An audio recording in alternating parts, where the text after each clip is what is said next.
All right, what's your name? My name is Carlos Your last name? Robielos. Carlos Robielos. All right, and social security number? Dude, So you're gonna be planting a mission team pretty soon. Tell me about it. yeah, we're excited. We're gonna be leaving in June. We're gonna go to Jakarta, Indonesia. Wow. Tell me a little bit about Indonesia. Dude, Indonesia is the largest island on the planet, close to 300 million people, largest Muslim nation. Yeah, dude, it's wild. It's so many cultures, 17,000 islands. Yeah, it's gonna be insane. 17,000 islands? Yeah. That's crazy. What are you looking forward to most about Indonesia? Ooh, I think honestly, it's the food for me, man. I love chicken satay. I love the street food. It's so cheap. I'm excited to dive into the culture. Wait, where have you had chicken Thai Thai? I went to Bali for my honeymoon. Ooh. So, Indonesia, huh? What are you gonna miss the most about the Philippines?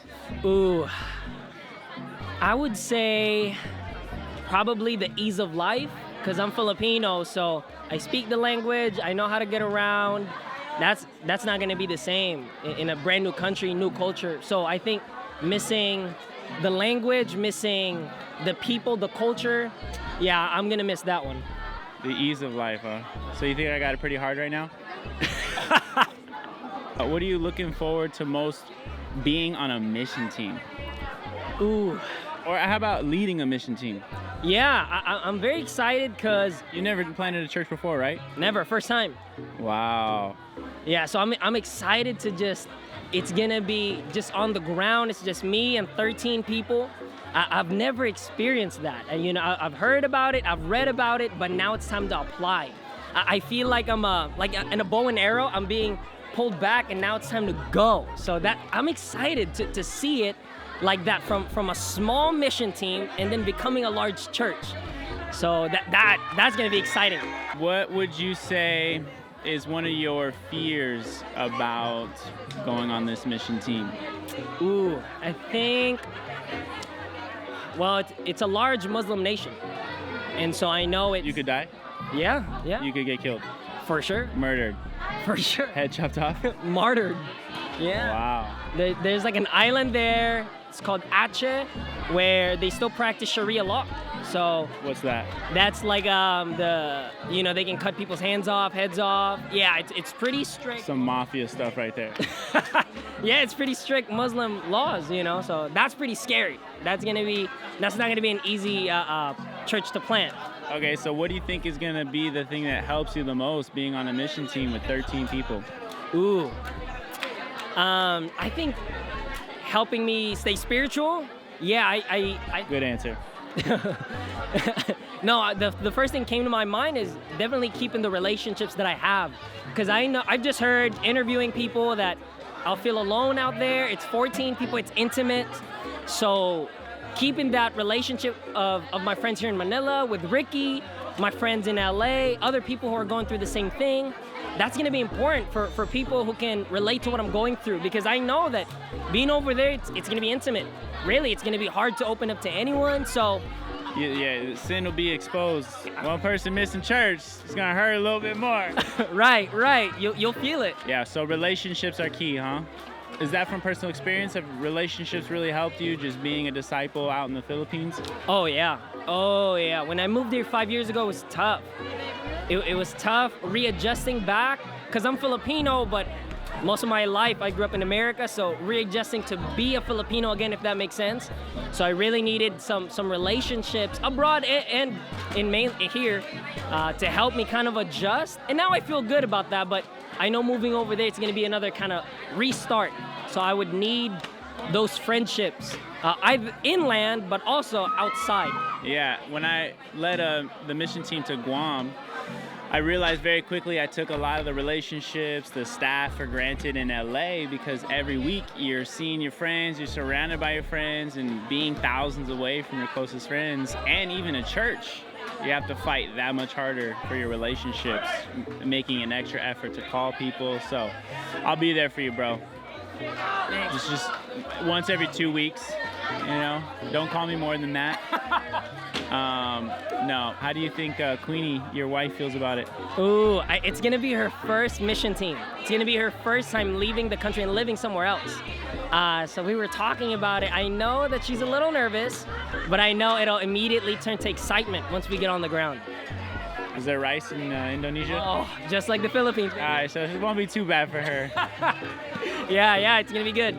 Let's talk about relationships a little bit more. What would you say are some key relationships that every disciple should have? Ooh, I think number one, people gotta have a father and a mother in the faith. Crucial. What does that mean? They need to get adopted by an older, more mature Christian to really take them under their tutelage. I would say that 99% of who I am came from my father in the faith. All of them, really putting their maturity, putting their knowledge and their experience into me. Yeah, so people need that, a father and a mother in the faith, but also people need a big brother, a big sister in the faith. You know, I would say like you are like that for me. Zach is like that for me. Some people that are a little above you in the faith, where you want to be, they're like the next level, and they kind of mentor you like a big brother. So that's crucial. And then lastly, you need people who are going through the same things you're going through.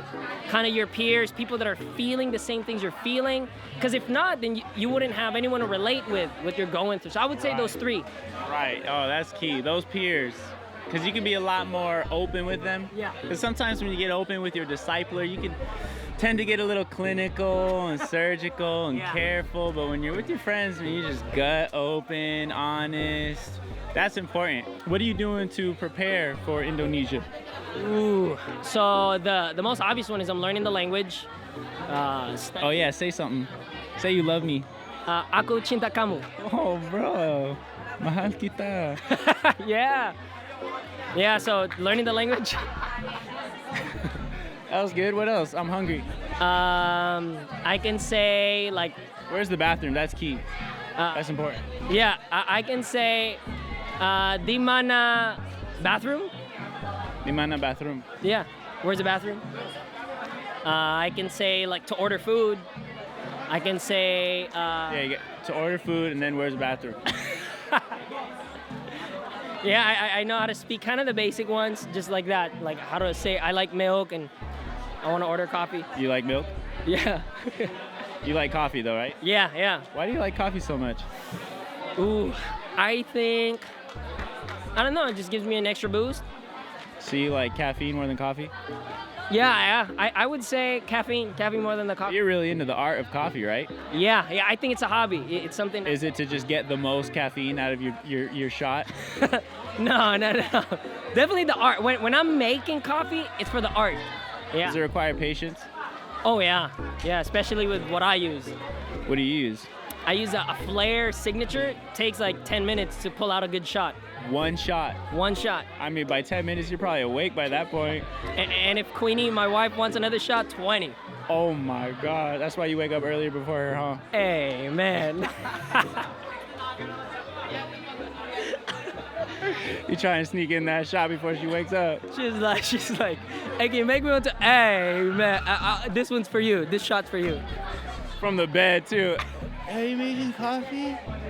Can you make me one? You're like, oh my God. I'll just order you some. All right, what's your favorite kind of bean? Ooh. Pinto. No, it depends. I think if I'm looking for something fruity, Yergashef, Ethiopia. Typically, I do Brazil, Cerrado. Yeah, chocolate. Cerrado? Yeah. Chocolate? Yeah. From Brazil. Brazil makes the best. Wow. Yeah. So hard to find great beans out here? Oh, yeah. How's the coffee in Indo? Ooh. Best coffee I've ever tasted is from Indonesia. Stop. Yeah. Stop. It's called civet kopi. It's the coffee that these cats eat, and then they No, don't. Stop. They take it out of their bodies, and we wash them, we roast them, we drink them. How do you say where's the bathroom?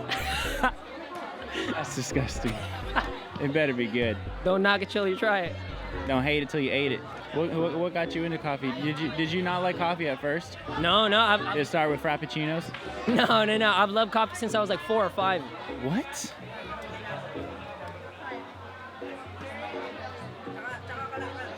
4 years old? Is this 3-in-1 instant coffee? Oh, okay. That's like sugar. Right. So when I was a kid, I would just see my Basically like brown juice. Right. I would just kind of drink my parents' coffee.